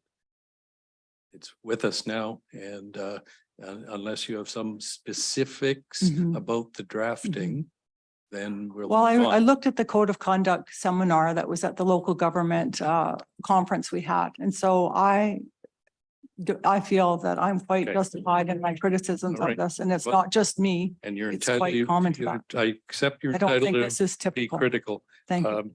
Very good. Thank you. Okay. Anything else, council? I'll call the question, and this is on page 68 to start with. And I think, yes, I did get a motion, didn't I? Yes, good. Okay, all in favor? Opposed, Councilor McLaughlin is opposed.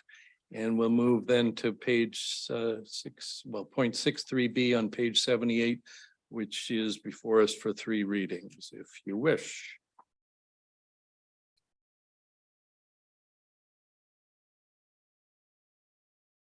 Oh, motion for first reading? Motion seconded. I see a seconder. Any discussion? Something new? Councilor Oh, McLaughlin? what page are you referring to? I'm sorry. 78. Right. Yes, my question is, why is this a bylaw and not a policy like our previous code of conduct? What is the Okay. difference Yep. and what is the impact? Thank you. Right. Do you want to? Thank you for the question. The bylaw provides a little bit stronger ability for council to act on these provisions. And it also allows us to connect it with the remuneration bylaw, which is now they're intertwined, for lack of a better word. I also think as a bylaw, we, as was mentioned earlier, we see it again in September. So there's some rigor in that a policy might not provide. So, okay. Well, because we have staff that are guiding us on that. It is strengthening, yes. Yeah, I think Your it's, microphone is not on, so Oh, I'm sorry. saying it, so. Yeah, we are, yeah. So I'm, yeah. yeah, in my opinion, it's too much, way too much. It's Yeah. just weaponizing the whole thing, which is Okay, what I said, a problem. I think, well, I think you need to be very careful about using inflammatory words. Okay, thank Those you. are the words the lawyers use. Thank you. No, Okay, yes. please call the so all- question. Yep. Thank you. Very good. Okay, all in favor? Opposed, Councillor McLaughlin is opposed. We'll move to second reading if it suits council. Moved, seconded. Any discussion? All in favor, second reading, opposed, Councillor McLaughlin. And third reading. Moved, second, you can do that. Move second. All in favor of third reading. Opposed, Councillor McLaughlin. Council, we then go to page 93, which is bylaw number 608-1. And that's before us as well, I believe, for three readings. Yes, please. Oh, okay. We have a motion. Is there a seconder? I see a seconder. Discussion. Yes. please. Yes, if the CAO could explain what this is and what the impact is. Thank you. So you've got it before us. You read it, I assume? Well, I think the public Have you read needs it? to hear about what you're doing with remuneration. So, Ms. Folsom, do you want to take that or?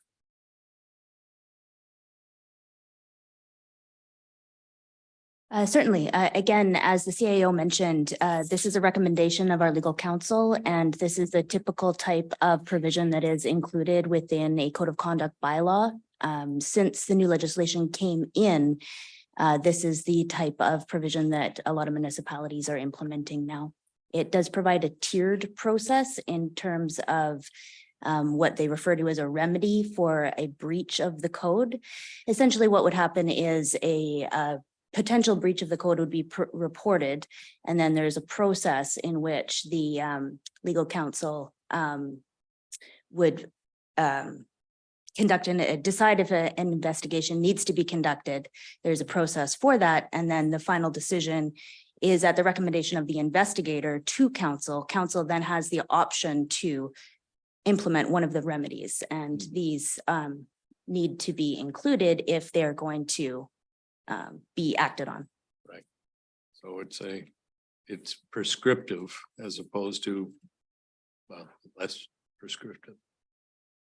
Yes, I didn't see this in the base code that was given to municipalities. It's not, it's in addition to that, which is, again, as I say, rather weaponized. And I don't think the public understands this, but also Thank it you. applies to committees as well and members of, say, the Advisory Planning Commission and other committees we have, the task force, for instance, all No, this will No, it apply. doesn't. No. Why not? This bylaw doesn't apply to that.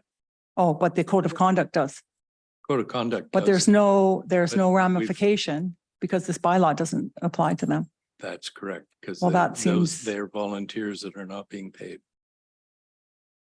This is the. So there's no remuneration bylaw. ramification, only on counselors and on council. So, no.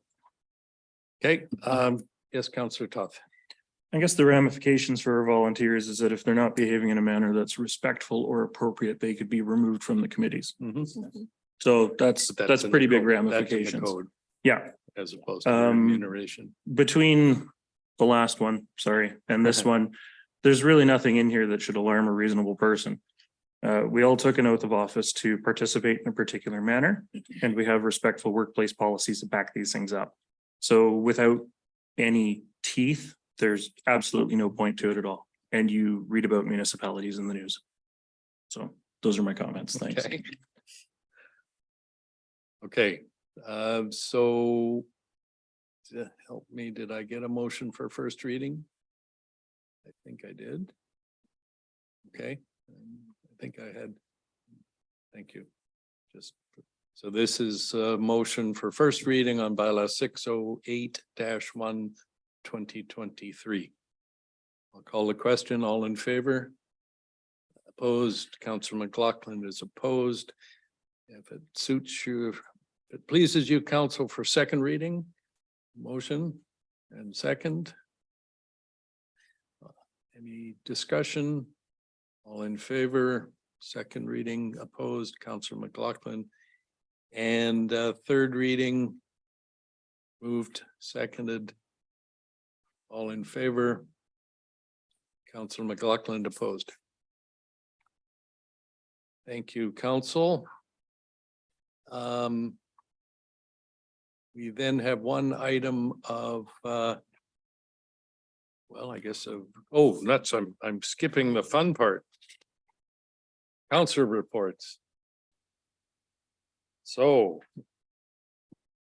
the big suspense, who's going first? Anybody want to volunteer? Councillor Toth volunteers. Thank you. Not a lot to report. Attended the junior hockey announcement last night with a number of other electeds across the coast.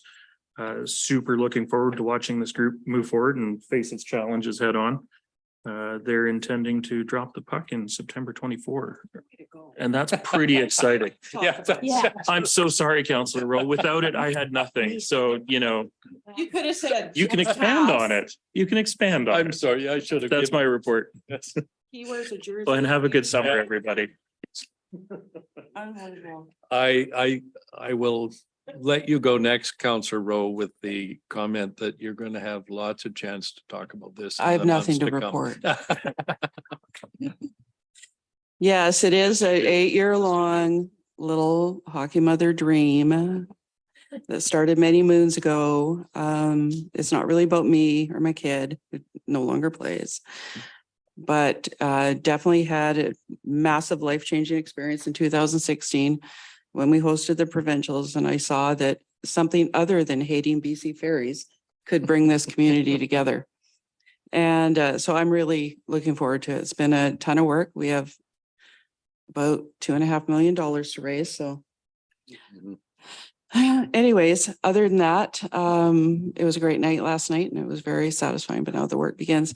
Other than that, I attended the community resource AGM and we had a strategic planning session and that's about it. Okay, great. Councillor McLaughlin. Yes, thank you to the chair. We did have a strategic planning session. And also, as I mentioned earlier, I attended the walkabout with the downtown BIA. And some of their ideas and in terms of working on some projects. So maybe they could come to us and discuss that. But also I was wondering, do they not come to council with a budget and Yes, idea? we Because I approved haven't that. seen that. We approved that as part of our budget process. But also their business plan, like Well, what that's, they're yes, doing. they do come I haven't seen much detail on that. twice a year? Once, yeah. Yeah, Yeah. So yes, they do. And did they? yeah, they I mean, came. I know their budget, but did they Mhm. come to us and present? Because I don't recall that. Okay. So you'd Um, like to see that? Yes, Going forward. I All believe right. it's required as part of one of our bylaws as well. Because, yeah, I didn't Okay, really know and much what- about it. So, Something else? no, that's it. Thank you. Thank you. Councillor Bell? Yes, so basically the same as the other councillors here, Downtown Business Association walkabout. It was great. And it's good to see the passion and the vision of Teresa and we'll keep working at that. Last night goes without saying, very exciting coming to the coast around hockey.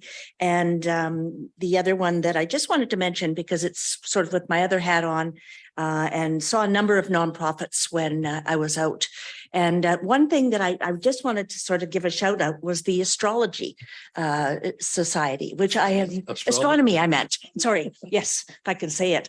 And amazing. Well, they I've both never- deal with the stars. Yeah, so- that's right. I've just never been there, and it's in Gibson's, and it's very, very cool. And I've just want to give a shout out because, as I say, Okay. they've got some incredible telescopes. They have an education program that you actually can sit there with them while they've got it on an iPad, and then take you through all of the what you're seeing in the sky. So just a tremendous experience. Lots of great places I didn't know about here. So thank you. Great, thank you. I assume that was a nighttime meeting? Okay, well. I know Counselor Inkster and I are scratching our head because we know about the telescope at the airport. But, oh, you said Gibson's. Say Gibson's. So we're scratching, yes. Okay, all right, good. No, we thought there might be another, we thought there, maybe it was the Astrology Center in Gibson's. Counselor Inkster? Yeah, I wasn't sure what Councillor Bell was referring to. I thought they maybe did a demo in Gibson's, but their big centerpiece is the airport that we gave to them a number of years ago on a lease form to put their telescope up there. So, and you can contact them and go look through their telescopes. They close it up. It's a really nice little setup they put up there. I'm glad we did that. Another good District of Sechelt thing we've done.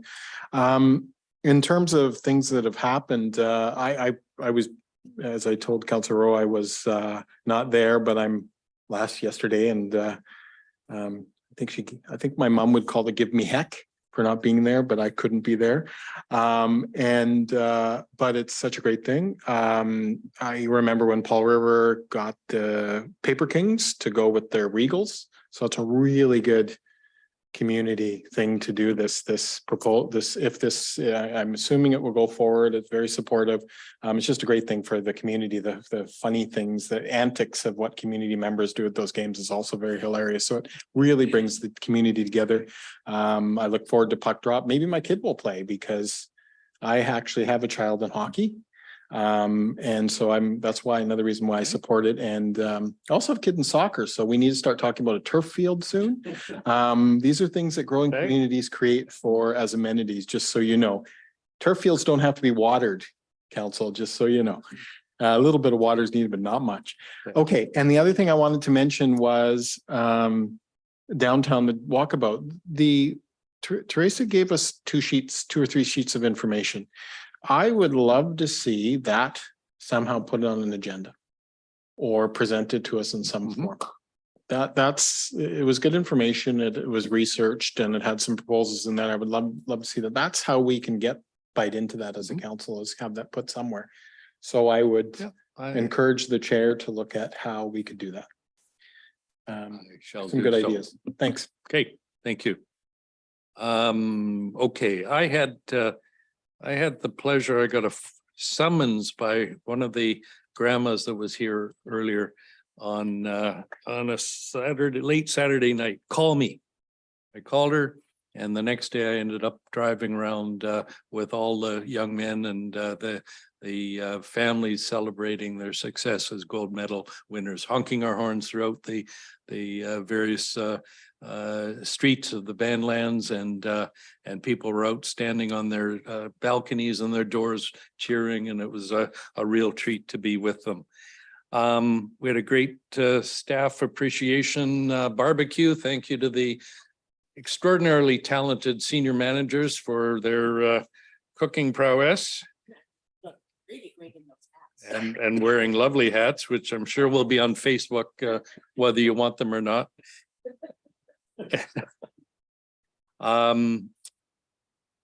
I want to acknowledge you, Councillor Rowe, because it was a lovely event yesterday. We had lots of boring speeches, including mine.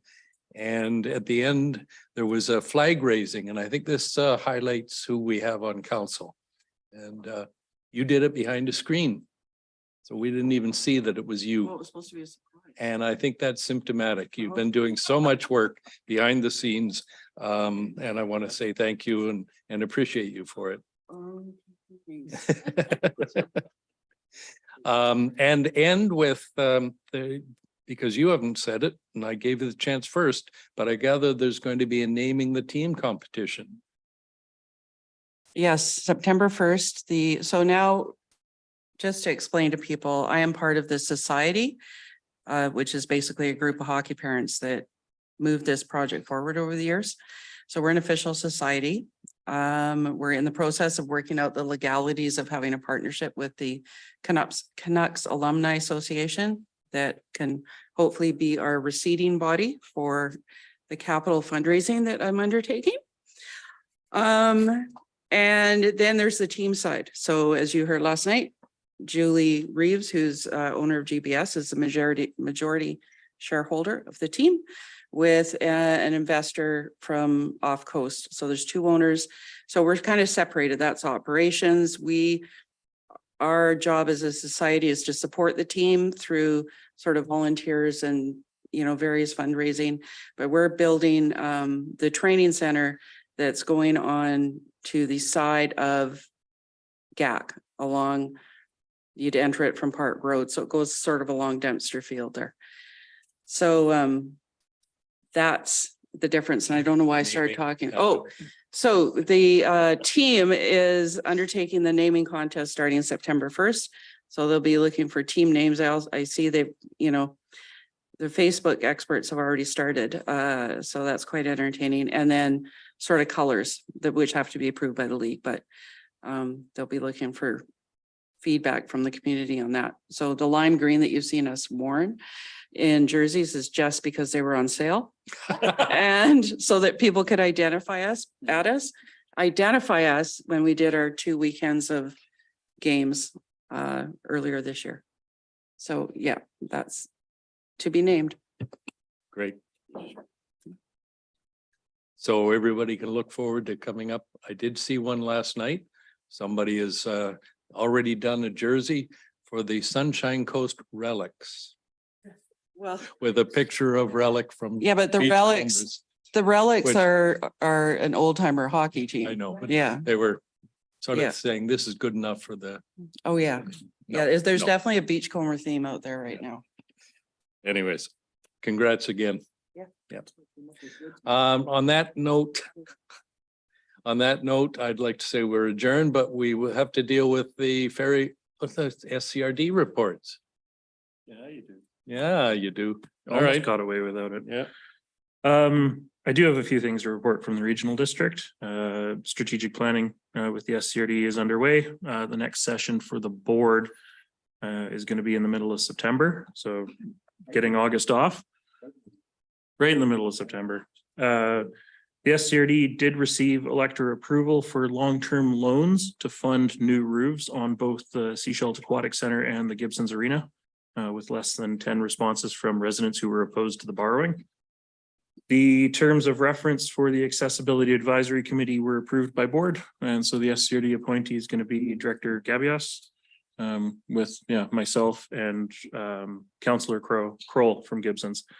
Staff are going to be moving forward with a desktop study update in conjunction with a partner for the groundwater investigations and the drilling of 5 test wells, which are primarily to be in the west of Seashell area. So West Seashell and Half Moon Bay, that sort of thing. It was only going to be 3 originally due to budget, but staff were able to free up some additional funding since we got approval to keep the siphons in for 3 more years. So there had been budget approved this year to take them out because that was a requirement of us even asking to keep them in, was we had to have a plan in case they said no. Chapman Lake is currently 83% full as of July 31st, which is the water that we can access before we have to declare stage 4 and operate the siphons. Looking around the situation at the rest of the province this year, it would appear that we were the canary in the coal mine last year in terms of drought and our climate change challenges. We know that's not going away anytime soon, but that graphic can be viewed right on the main page at scrd.ca. It's the simplest method that staff could come up with to indicate how much water we had available. And just to add on, South Pender is currently at stage 3. due to licensing limits and flows into McNeil and Harris Lakes, and Eastbourne has already gone to stage 4 because they rely on fairly shallow wells. So that's my CRD update. I don't know, Councillor Inkster wants to add? Yeah, thanks. Thanks for that. You covered a lot of the subjects and said a lot about water, which this council should be really considerate of the pieces that talk about other areas that are at higher stages than we are right now. And that doesn't even include other provincial jurisdictions that are also in a drought situation. Because our community constantly looks at us as to what we've been doing and what we should do. And it's just it's climate change. As Councillor Toth knows, Mike, one of the comments I made about at the regional district that the mayor's nodding to about the asteroid. So which I didn't know got some press, but I guess it would. And it was just a warning to us is that we're dealing with a climate emergency. Brings us back to astrology and astronomy. Brings us back. Yeah, so I'm glad Got we're other- talking a lot about water. And the other thing I should mention is at the committee level, Strat Plan is talking a lot about sustainability, not the old word sustainability that people got tired of, but the actual infrastructure sustainability.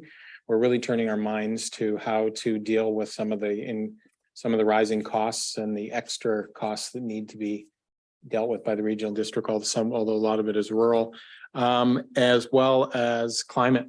Climate's a big discussion at the table as well because of the region's challenges with climate change and the regional districts biting into it because as the Sechelt reps know that the regional district is one of the connectors to how the rest of the municipalities on the coast deal with climate change, sea level rise, and the shortage of water. So it's really important that they have a good plan in place that Councillor Toth and myself are working on.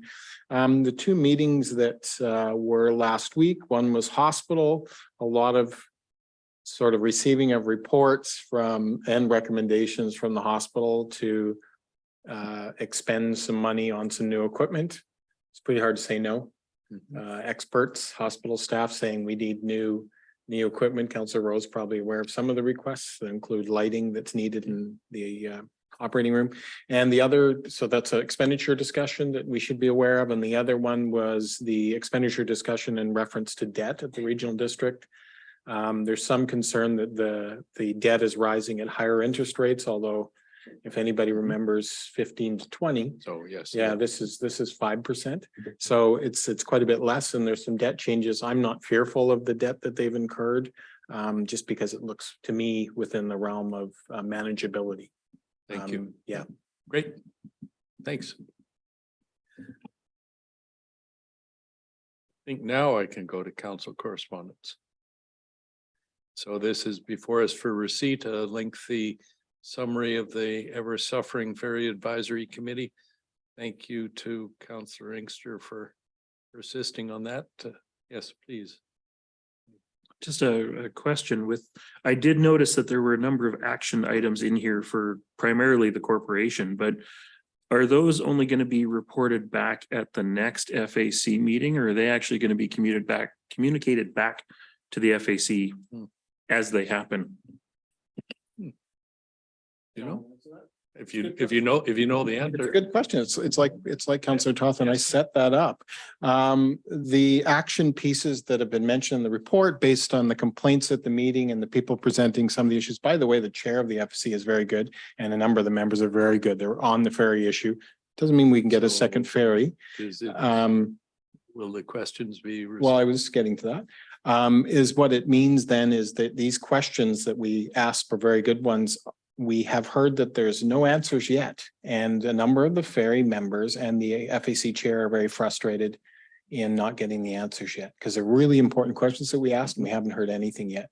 I should mention to this council that the Ferry Corp is doing a lightning through the coast visit to meet with all the FACs right in the middle of UBCM.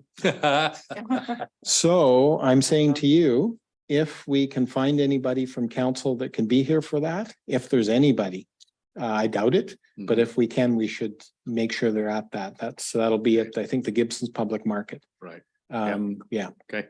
Okay, so Yeah. Fortunately, we, as you said, we have a really strong FAC and the chair and Yeah. so if we can't be there, and I doubt we can, but Just to let this council know, it's a big meeting. The actual BC Ferries will be there, but we won't. I'll be in Vancouver. Thanks. thank you. Okay, council, any other questions on that report? If not, it's take it as received. And I'll entertain a motion to ask if there are any emergency items. All in favor of adjournment? We are adjourned. Thank you, everyone.